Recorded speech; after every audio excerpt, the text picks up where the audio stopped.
Doce sentir em meu coração, humildemente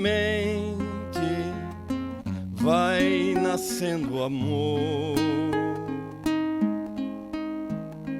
Doce é saber, não estou sozinho, sou uma parte dessa imensa vida. Que generosa reluz em torno a mim, imenso dom do teu amor sem fim. O céu nos destes e as estrelas claras, nosso irmão sol, nossa irmã lua, nossa mãe terra, com frutos, campos, flores, o fogo e o vento, o ar e a água pura.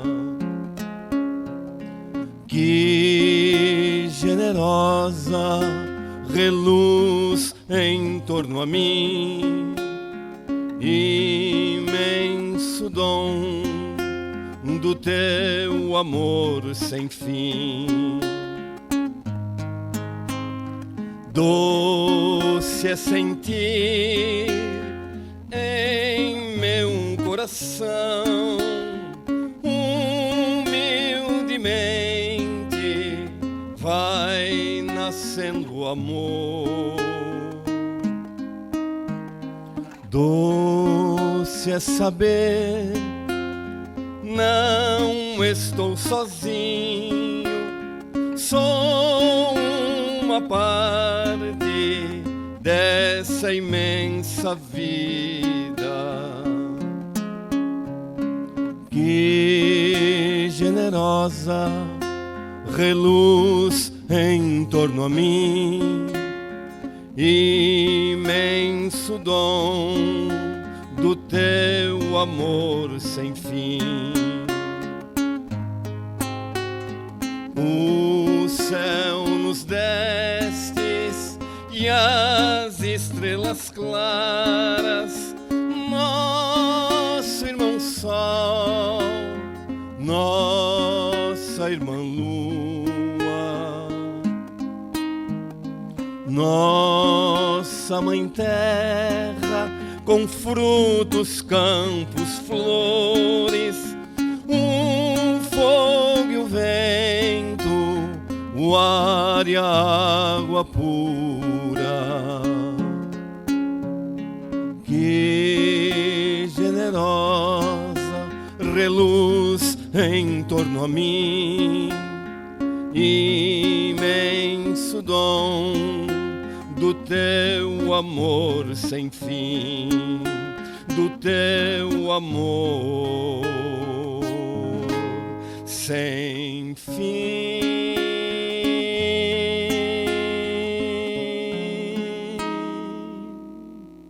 Convidamos agora o nosso irmão, amigo Eduardo, para nos trazer a mensagem da noite e agradecemos mais uma vez. Obrigado, Eduardo.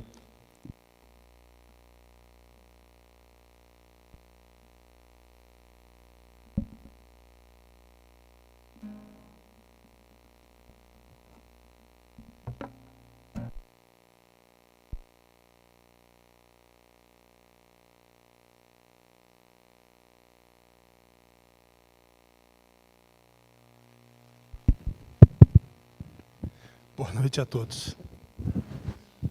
Meu nome é Eduardo, como o Domingo já falou, sou trabalhador aqui da casa. E a gente tem aqui a nossa escala, né, de trabalhadores que vem contribuir com as reflexões sobre o Evangelho e sobre a doutrina espírita. E hoje é a minha vez, né? Então, quero já agradecer a casa pela tarefa, porque é sempre muito bom, sempre muito uma oportunidade muito boa da gente poder vir aqui refletir sobre o Evangelho, porque o primeiro ouvido é o nosso, né? E a gente precisa sempre relembrar, sempre rememorar, sempre ter à nossa frente, porque Jesus é o nosso guia, não é? E já entrando já no nosso assunto, né? Eu pretendo conversar com os irmãos trazer algumas reflexões sobre a parábola dos talentos. E para isso a gente precisa entender um pouco melhor essa noção que a gente repete muitas vezes, sem entender a extensão e a profundidade dela. Dizemos assim: Jesus é o modelo e guia da humanidade para o Espiritismo. Mas a gente não entende muito bem o que significa. A gente repete expressões, isso se torna um lugar comum, quase como um chavão, um mantra, e não reflete sobre o significado disso, né? Então, de início, a gente precisa já entender que quando a doutrina espírita, os espíritos nos afirmam lá, que quando Kardec pergunta qual o modelo, né, qual o espírito que deve servir de guia à humanidade, e os espíritos respondem Jesus, né? Isso torna para nós Jesus como a nossa referência máxima. Todos nós não queremos saber, quem é o meu guia? Não é assim? As pessoas não se perguntam, muitas vezes, quem é o meu anjo de guarda? Uma pergunta sem sentido. O teu guia é Jesus e o seu Evangelho. Então, para que nós possamos, se ele é o norte espiritual do cristão, e se ele é o norte espiritual do espírita, que é cristão, para que nós possamos compreender a vida, o sentido dela, nos posicionar diante das suas dificuldades, diante das alegrias, precisamos compreender a cabeça de Jesus, o pensamento íntimo, né? O significado mais profundo do seu Evangelho. Então, isso é muito importante. Ele se torna o que nós chamamos de chave hermenêutica. O que é hermenêutica? Hermenêutica é uma ciência que se propõe a interpretar as coisas. Então, lá no direito, você vai ter lá hermenêutica jurídica, né? E na nossa seara espiritual, né, Jesus é a chave de interpretação, é a chave de leitura, né? Uns vão dizer, não, Kardec é a chave. Não, Jesus é a chave, né? A doutrina espírita nos esclarece a respeito dos fatos naturais, por exemplo, da mediunidade, da sobrevivência da alma após a morte do corpo físico, das relações que existem entre os planos do mundo encarnado e do plano desencarnado, das consequências das nossas ações, né? Para o bem e para o mal, para o positivo e para o negativo, né? Mas o norte espiritual, filosófico, ético-moral é Jesus. Então, é nesse sentido que tem uma outra expressão que nós repetimos muitas vezes e que repetimos sem compreender o seu significado. Quando se diz assim, o Espiritismo é o Evangelho redivivo. Quem já ouviu essa expressão? Mas o que significa ser o Evangelho redivivo na prática? O Evangelho redivivo, que a doutrina espírita pretende ser, consiste exatamente nessa busca, no resgate do pensamento simples, espiritual, mais profundo dos ensinamentos de Jesus. Desde que ele deixou o seu Evangelho exemplificado, né? Porque ele não deixou nada escrito, né? Ele deixou exemplos, e os seus exemplos marcaram tanto que estão aí há 2023 anos e nós ainda aqui tentando compreendê-lo. Tamanha a profundidade e o alcance do seu Evangelho. Tantas visões por interesses outros, se apropriaram do Evangelho e sobre ele colocaram os seus sistemas, os seus conjuntos de dogmas, que praticamente desvirtuaram o sentido mais puro e simples do Evangelho de Jesus. Então, o Espiritismo ele é esse esforço da espiritualidade, do plano espiritual, né, dos exércitos de Deus, né, dos espíritos, de resgatar o Evangelho de Jesus disso que nós chamamos, né, desse monturo de doutrinas que muitas vezes são estranhas e subvertem o sentido mais simples daquilo que Jesus tentou nos ensinar. Então, dito isso, né, bem marcado isso, Jesus é o nosso modelo e guia, é Ele que nós temos que seguir. Né? Na prática, que adianta, por exemplo, a gente saber tudo sobre a prática mediúnica? Conheço todos os tipos de mediunidade, como é que se faz uma reunião de desobsessão, uma reunião de atendimento fraterno, como é que dá passe, sem eu não estar evangelizado. Se as minhas ações não estão pautadas no Evangelho. Porque a mediunidade é uma faculdade humana, natural, é como respirar, é como falar. A gente não pode usar a palavra para o bem e usar a palavra para o mal? A mediunidade é a mesma coisa. Por isso que no centro espírita se pratica a mediunidade, mas não qualquer tipo de mediunidade. É mediunidade com Jesus, pautada nos valores do Evangelho. Então, dito colocada essa primeira premissa, né, Jesus é o nosso modelo e guia, é a nossa chave hermenêutica para a nossa vida, para as nossas relações no trabalho, para as nossas relações em casa, na rua, com todos, com o outro, né? E que dito também que a doutrina espírita é esse esforço de resgate do sentido mais profundo do Evangelho, vamos tentar agora ingressar na nossa proposta da noite.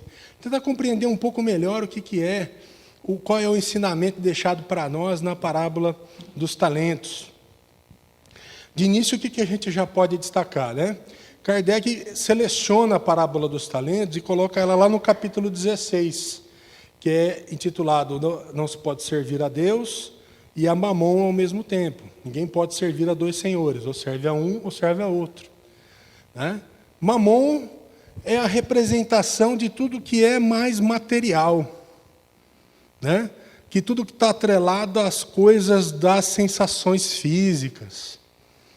Os nossos apegos, né? Os nossos desejos mais materiais. Né? O apego à posse, ao poder, à vaidade. E tudo que isso traz a reboque. Né? Mamon significa esse conjunto complexo de sentimentos, sensações, emoções, mais ligadas à matéria. Daí a gente já tem uma primeira ponte importante de autoconhecimento. Por quê? Porque a gente entende o que significa essa expressão mamon e olha para dentro de si mesmo e investiga o universo íntimo e verifica aquilo que tem sido alimentado por nós, na nossa cabeça, no nosso coração, se está mais ligado ao mundo material ou se já está ligado a outra dimensão da vida, a valores que transcendem a matéria, a valores espirituais, aos valores do Evangelho, o amor, o perdão, a justiça, a misericórdia, o bom, o belo em tudo que se faz. Mas aí, o que Kardec quer dizer com o capítulo 16? Quer dizer que a matéria é negativa, que tudo que é material é negativo, já é negativo em si mesmo. Então devemos renunciar a tudo? Não, a gente vai entender isso através da parábola dos talentos. Né? Porque a questão não é que, assim como a mediunidade é neutra, a matéria também é neutra.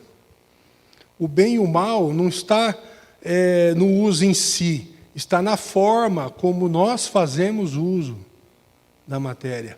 Qual o propósito, qual o sentido?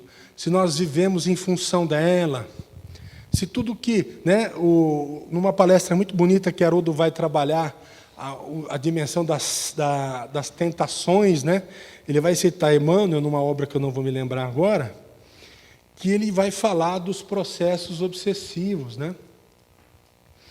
E é um obsessor falando, né? Ensinando como é que se faz o processo de obsessão, né? Então ele fala assim: observa o que te atraiu no curso das horas. Qual é o centro? Qual é o desejo central? Porque existe sempre um desejo central para o qual tudo que nós fazemos converge. É tudo para aquela direção. Então, olha para isso e investiga. Que é outra chave de leitura de nós mesmos, né? Porque Jesus, quando pede lá no sermão, lá no Jardim das Oliveiras com Pedro, orar e vigiar, ele está dizendo para a gente orar e vigiar a si mesmo, não orar e vigiar a vida do irmãozinho, né? Não é isso? Pode até orar pelo irmãozinho, mas não vigiar a vida do irmãozinho. Então, olha para cima, olha para si mesmo e verifica. O que eu estou fazendo? Qual é o centro das minhas ações? Qual é o móvel, o sentimento, a razão de tudo que eu faço? Por que eu quero acumular tanto dinheiro? Qual é o propósito? Para que eu quero poder? Para que eu quero beleza? Para que eu quero conhecimento, sabedoria? Instrução, sabedoria já é uma coisa, né, elevada, porque o conhecimento é uma ferramenta. Agora, a sabedoria o sábio é aquela criatura que sabe usar virtuosamente os conhecimentos que tem, né? Então, aí se a pessoa quer sabedoria, já é um propósito elevado, né? Mas o que a pessoa quer conhecimento? Quer saber para quê? Qual é o propósito? Quer mais poder, mais dinheiro, mais vaidade, mais orgulho? Então, Kardec vai dizer para nós no 16, com as várias parábolas selecionadas, com os comentários, que o que nós precisamos é aprender a nos relacionar com a matéria, sabendo que a matéria é veículo, é meio, é ferramenta, não é um fim em si mesmo, e nem é um mal em si mesmo, né? É a maneira como nós nos relacionamos com ela. E Jesus vai dizer isso para nós de maneira... em diversas parábolas, mas na parábola dos talentos, nós vamos abrir, eu vou pegar direto no Novo Testamento, porque ela faz parte de um conjunto, né, de ensinamentos de Jesus, que a teologia tradicional chama de discursos escatológicos. O que é o discurso escatológico? Em grego a gente fala, nossa, que palavrão, né? Escatologia, não é isso? Escatos em grego é fim. E logia é estudo. Então é o estudo do fim das coisas. É Jesus anunciando o fechamento de um ciclo. É anunciando que, por exemplo, na leitura da teologia católica, está anunciando o final dos tempos. Na teologia protestante. Nós, na doutrina espírita, compreendemos esse momento que Jesus anuncia e todas as religiões anunciam como esse processo de transição planetária, pelo qual estamos passando. No exato momento que estamos aqui. O processo está se dando, né? Então, a parábola dos talentos está inserida nesse contexto. Ela vem logo depois da parábola das 10 virgens, onde Jesus anuncia como será o reino de Deus. E ele, na sequência, ele vai dizer assim, como se estivesse complementando a parábola das 10 virgens, ele vai dizer assim, porque lá ele diz, então será o reino dos céus será semelhante a 10 virgens, tal. Aí ele continua. Quando chega no capítulo 25, a partir do verso 14, Jesus vai dizer assim, essa parábola está lá no 16, no Evangelho segundo o Espiritismo, tá? Só optei para ler aqui, para a gente poder entender esse contexto todo. Então Jesus vai dizer assim, todo mundo conhece muito bem essa parábola, mas vamos ler para a gente poder tentar fazer reflexões aqui que nos ajudem para hoje. Né, para sair daqui um pouco mais esclarecidos, tentarmos, né? Então ele vai dizer assim, parábola dos talentos, né? Pois o reino do céu será como um homem que, viajando para o estrangeiro, chamou os seus servos e entregou-lhes os seus bens. Então nós já estamos aqui, Jesus fazendo um paralelo entre esse homem que tem esses bens, comparando esse homem com Deus. E nossa vida não é assim? Nós nos sentimos muitas vezes distantes de Deus, como se Deus estivesse longe, né? Distante de nós, tanto que temos esse sentimento de retorno, de busca, temos esse sentimento em nós de reencontro. É o processo religioso, é o processo espiritual da criatura humana, que ao longo da história da humanidade vai se desenvolver de diversas maneiras. E estamos aqui hoje, falando de espiritismo.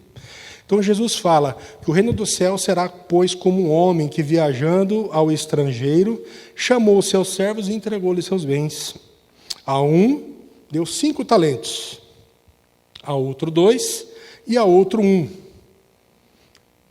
Percebam.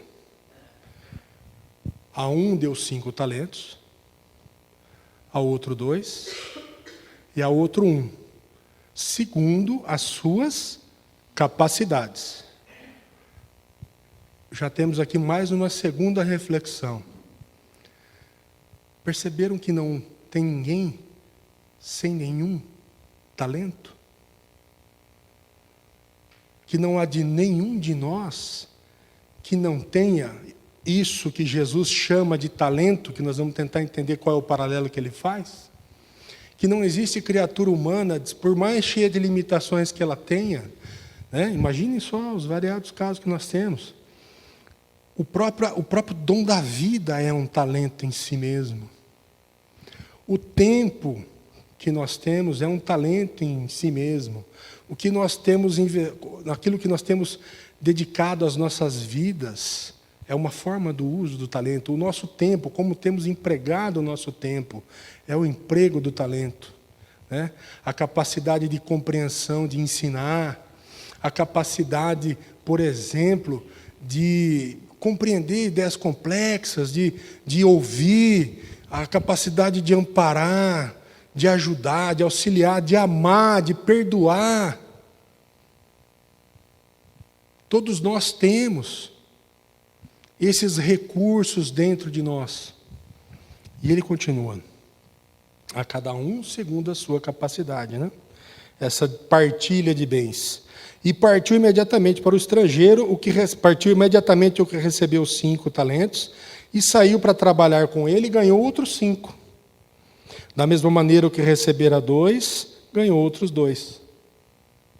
Mas aquele que recebeu 1 só, tomou-o e foi abrir uma cova no chão e enterrou o dinheiro do seu senhor.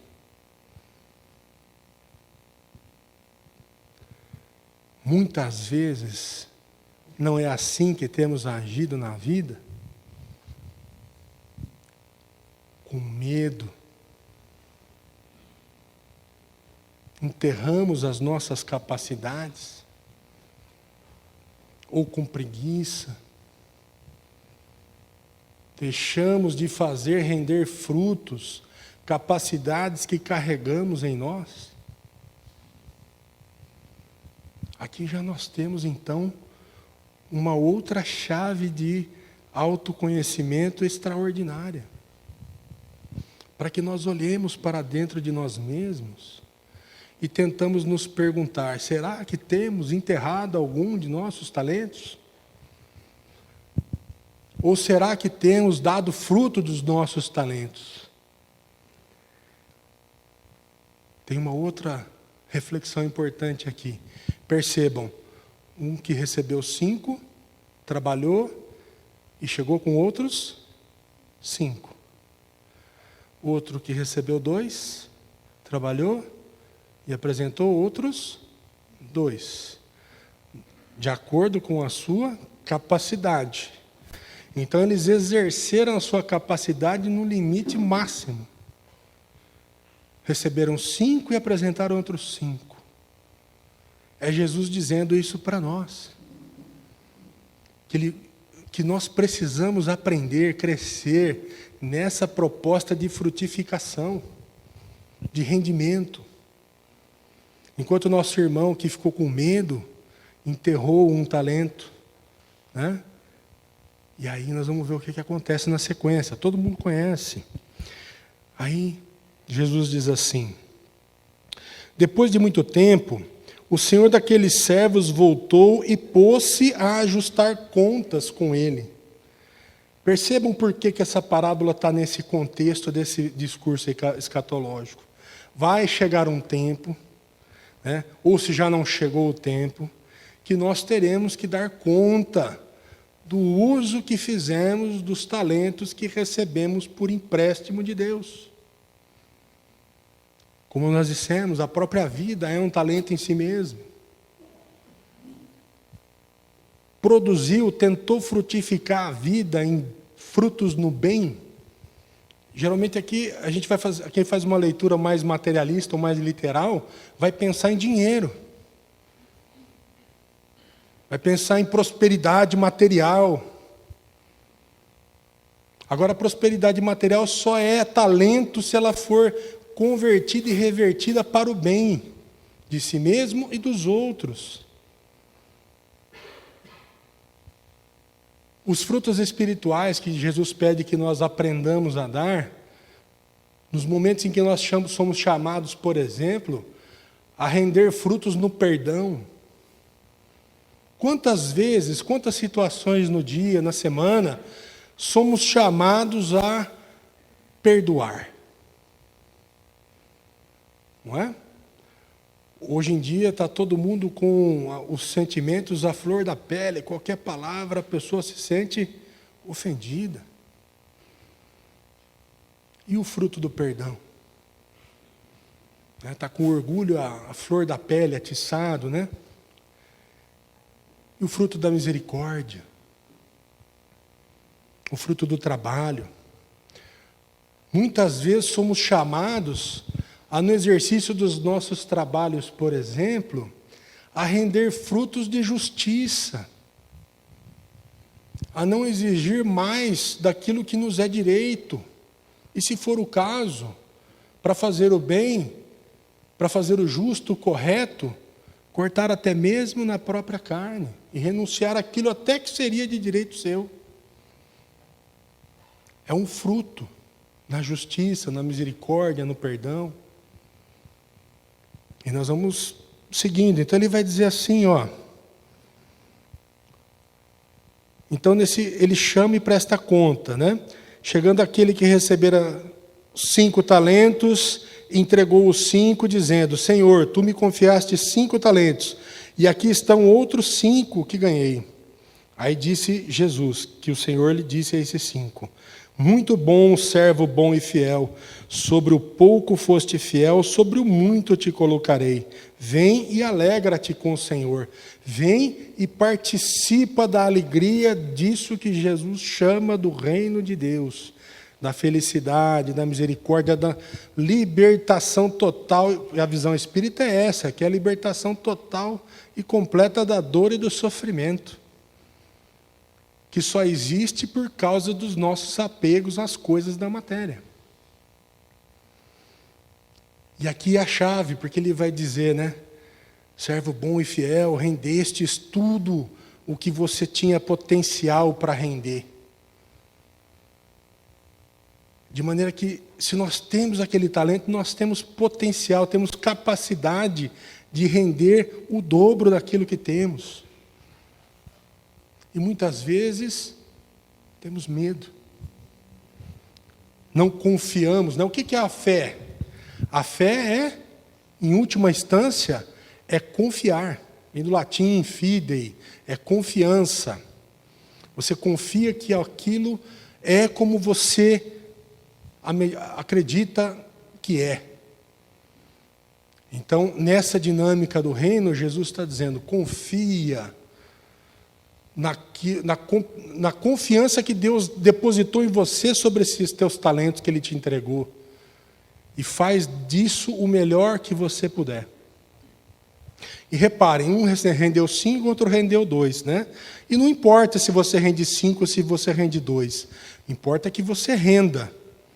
O que rendeu 5 rendeu o máximo que podia. O que recebeu 2 rendeu o máximo que podia. Mas nós vamos ver o que ele vai dizer para o que recebeu apenas 1.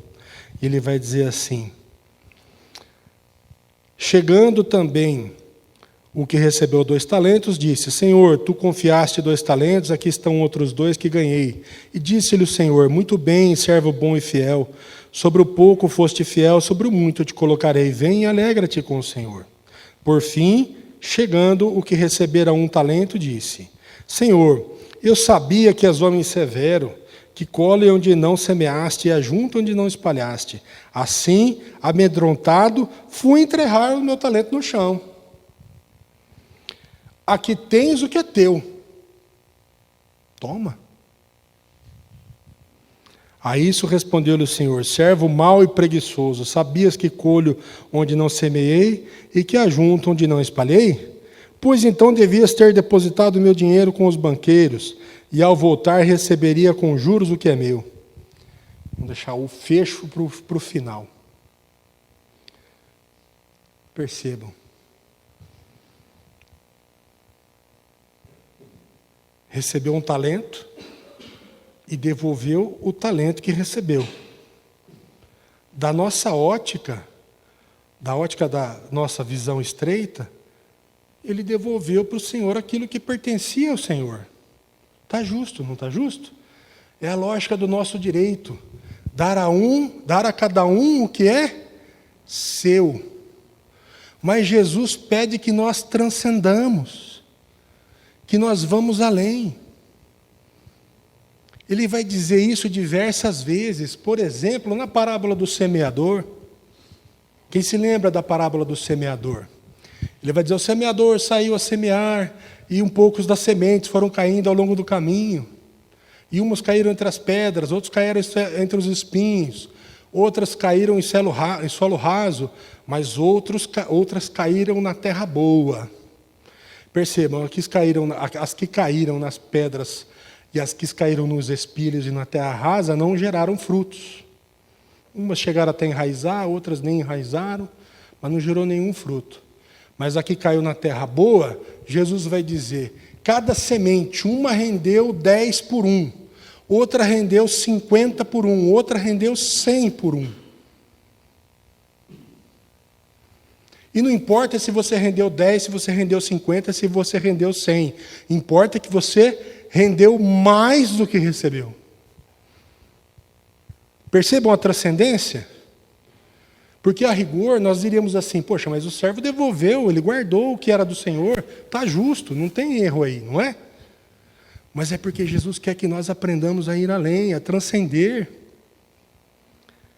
Ele vai dizer exatamente a mesma ideia para nós na parábola do joio e do trigo. Quem lembra da parábola do joio e do trigo? O trabalhador saiu a semear os seus campos, e veio à noite o seu inimigo e semeou o joio no meio. O que faz? Colhe tudo e planta o trigo de novo? Jesus fala assim: não, espera crescer, deixa crescer. Porque na hora da colheita a gente separa o joio do trigo. Por que separa o joio do trigo na hora da colheita? Por quê? Quer falar? Porque o joio não dá fruto. Você não faz pão de joio. Quem dá fruto é trigo. A mesma ideia. Que é, mais uma vez, a mesma ideia, esse chamado da frutificação que Jesus nos traz na parábola dos talentos. Porque o professor é assim. Ele sabe que os seus alunos, principalmente nós que somos crianças espirituais ainda, temos dificuldades de compreender. Então ele repete a mesma lição de diversas maneiras diferentes, para ver se uma hora entra na cabeça da gente, né? Lá no Sermão do Monte ele vai dizer assim, todo mundo lembra o contexto do Sermão do Monte, né? Jesus está cercado de pessoas querendo que uma bênção, uma cura, uma palavra, né? E Jesus começa a proferir o Sermão do Monte. E em um determinado momento ele diz assim: em verdade vos digo, de modo nenhum, se a vossa justiça não for superior à dos escribas e dos fariseus, de modo nenhum entrareis no reino dos céus. E qual era a justiça dos escribas e dos fariseus? É dar a cada um o que é seu. É amar os amigos e odiar os inimigos. Eu amo quem me ama. Né? Ele vai continuar esse diálogo dizendo, né? Ouvistes o que foi dito, não matarás. Eu, porém, vos digo, se disser raca, se você raca era um xingamento, né? Se você ofender o teu irmão, você também está junto com os escribas e os fariseus.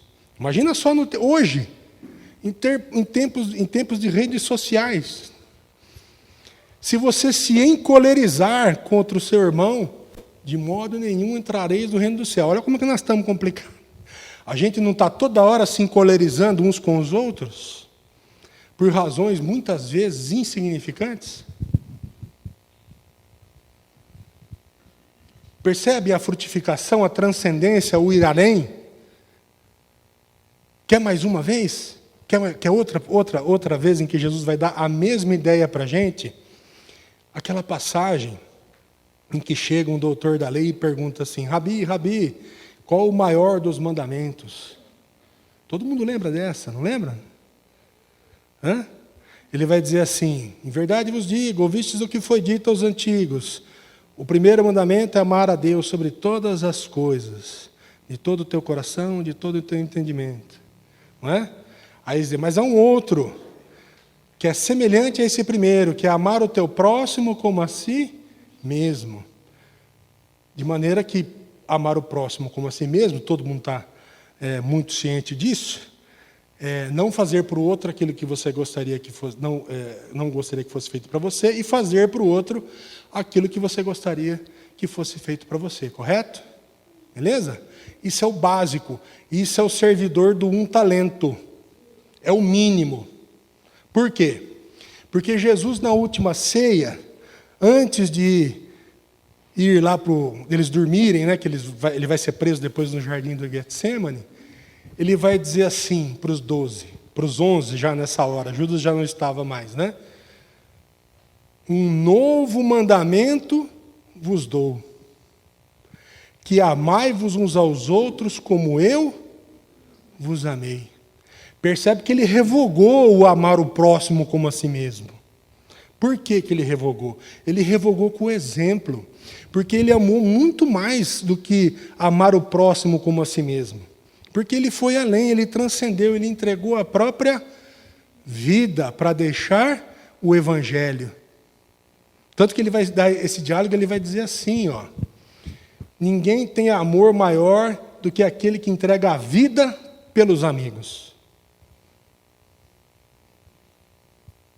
É o chamado dessa transcendência, do render mais, do ir além.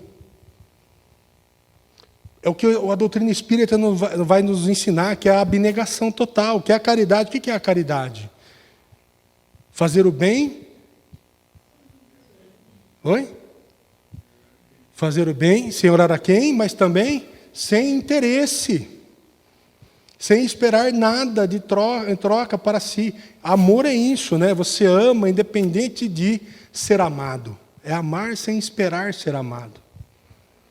E nós conseguimos amar assim, sem esperar uma retribuição?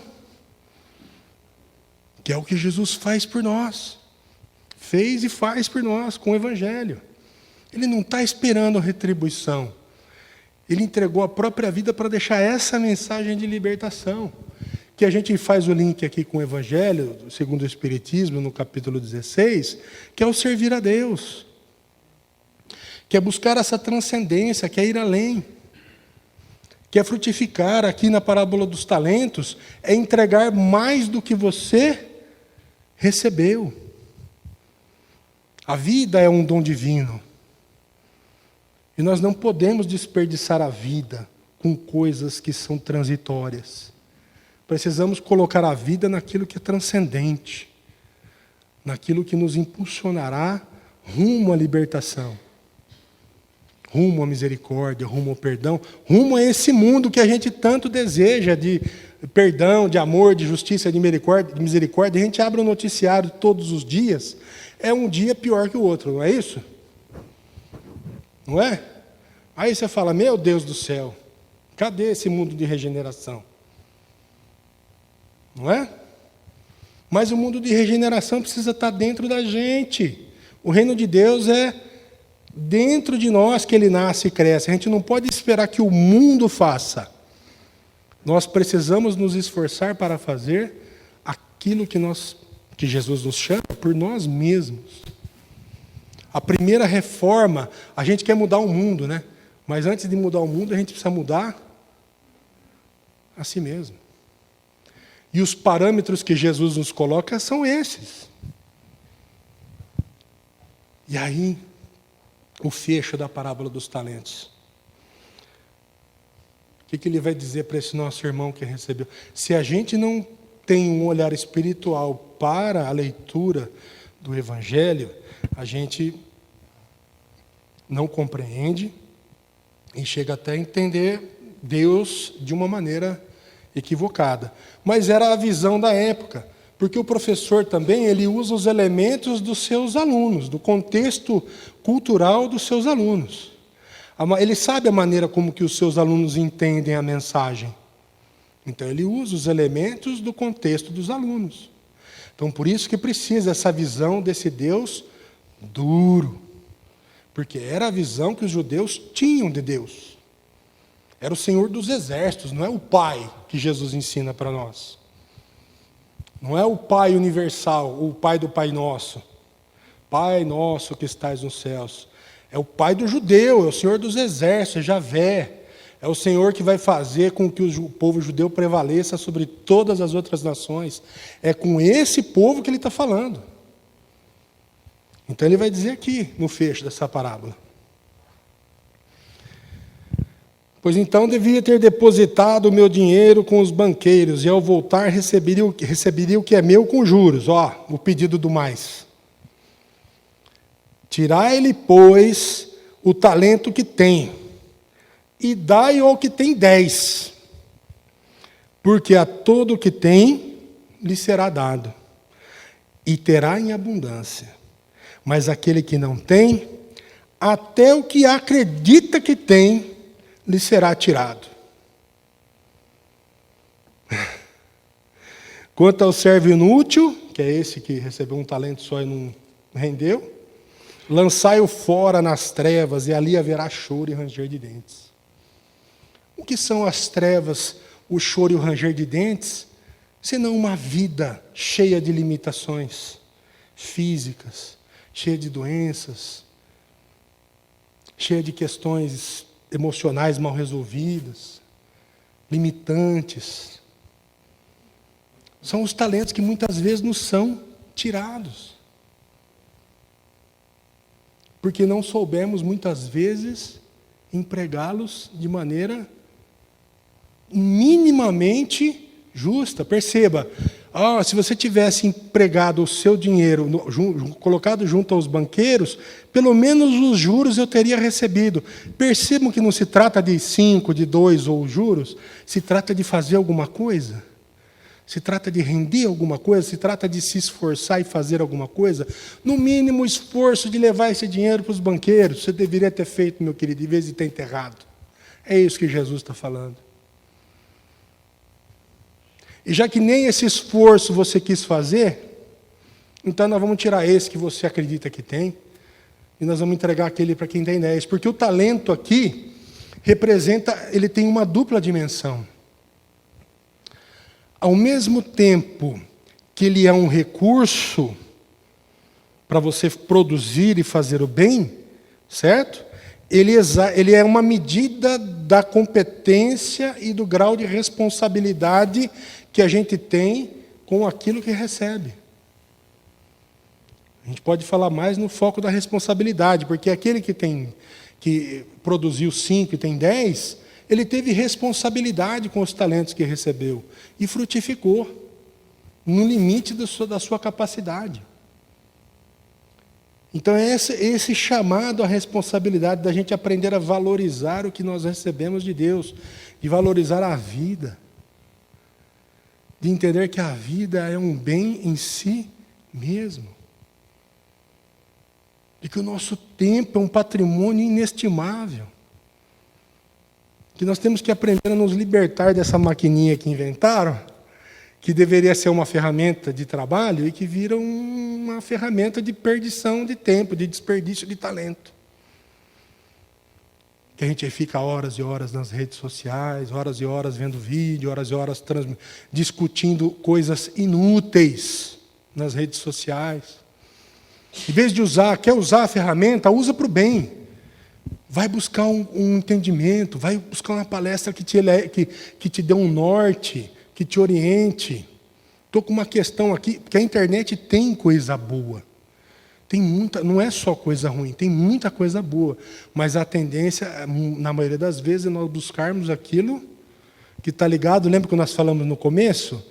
Ao campo das sensações, ao campo dos desejos, dos sentimentos, que buscar sabedoria, que buscar compreensão, que buscar entendimento. Eu vou ver o que a Candinha falou do Joãozinho.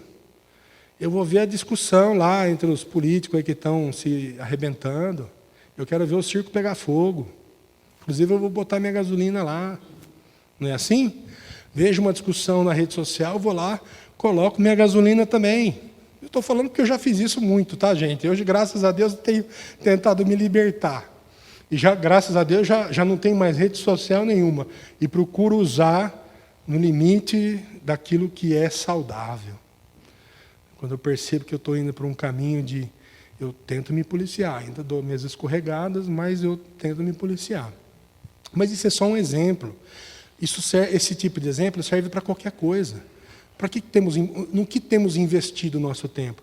Se eu tenho 3 horas de tempo para ficar nas redes sociais, vou fazer um curso. Tem um monte de curso online gratuito aí hoje. Ou se eu puder investir em alguma coisa, vou investir em alguma coisa para fazer render alguma coisa, algum fruto no bem. Ou vou pegar essas 3 horas que eu tenho, vou doar lá numa instituição de assistência. Por exemplo, trabalha com criança, vou lá pegar 3 horas lá, ficar com as crianças, se está sobrando, né? Vou lá ficar com as crianças. Vou lá no asilo fazer visita, né, Domingão? Não é isso? Vou tirar umas horinhas do meu dia e vou lá fazer alguma coisa, render fruto no bem. Um ouvido amigo, um abraço, uma conversa, uma ideia elevada. É frutificação que Jesus nos chama, essa responsabilidade com que nós recebemos de Deus de graça, pela graça de Deus, que é a própria vida em si mesmo. E se nós, no momento em que o que nós entendemos, por exemplo, já para encerrar, nesse momento em que nós estamos vivendo agora, né? Cada visão religiosa vai chamar isso de uma coisa. Uns vão chamar de fim do mundo, final dos tempos, apocalipse, não é isso? Outros vão chamar, como nós chamamos, de transição planetária. Para nós é o fim de um ciclo, não é o fim de tudo. Né? O ciclo da Terra como plano de provas e expiações está se fechando. E à medida que nós que estamos aqui vamos desencarnando, nós vamos passar por esse processo. Né? E aí? Aproveitou a viagem? Como é que foi lá? Você saiu daqui com 3 talentos, hein? Como é que estão aí os talentos? Mostra para mim. Era emprestado, não era seu. O que você rendeu aí? Rendeu um jurinho, pelo menos? Ou você saiu com 1 talento, rendeu alguma coisa? Senhor, então, estava com medo. Morri de medo do Senhor, enterrei. Mas está aqui o que é teu. Ó. Ah, legal, daqui. E agora? Agora, meu irmão, você vai continuar o processo. Só que numa outra dimensão. Que você achava que estava difícil ali talvez naquele outro lugar vai ser um pouco mais complicado. Não vai ser muito não, mas um pouco mais. Você não vai ter as facilidades que você tem na Terra hoje, não vai ter internet, né? Não é isso? Não vai ter carro a combustão, sei lá, você vai ter que andar a pé mesmo. Né? Talvez não tenha nem roda, você vai ter que inventar roda lá. Não é isso? Essa é a visão espírita. Então, meus amigos, e quem quiser confirmar, né, se essa visão é segundo Jesus, nós estamos trabalhando Jesus, e pega lá a Gênesis, tá? do processo evolutivo, do processo de transição planetária, pode pegar lá na Gênesis. Mas eu recomendo a leitura de Mateus, capítulo 25, versos 31 a 46, que Jesus diz de como será esse momento, o ápice desse momento final, em que ele diz assim, a figura de linguagem é poderosa, né? O Filho do Homem virá cercado dos anjos, né? Essa é uma figura de linguagem, né? Que era necessária para eles lá. Mas é esse momento que nós vivemos, né? Cercado dos anjos do céu. E erguerá diante de si todas as nações. E separará os bodes das ovelhas, né? Colocando os bodes à sua esquerda e as ovelhas à sua direita.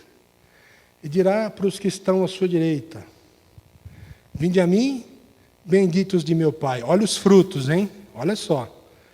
Que é o fruto do amor. Vinde a mim, benditos de meu Pai, porque tive fome e me destes de comer. Tive sede e me destes de beber. Estava nu e me cobristes. Era estrangeiro e me abrigastes. Estive preso e viestes me visitar. Estive doente e fostes me ver. E aí esses que estão à sua direita, que são as ovelhas que Jesus nomeia, vão perguntar assim: mas Senhor, quando foi que nós te vimos assim, desse jeito todo danado aí, e a gente fez tudo isso para o Senhor? Ele vai dizer: em verdade vos digo, todas as vezes que fizeste uma dessas coisas aos mais pequeninos do meu reino, a mim o fizestes. São esses os frutos.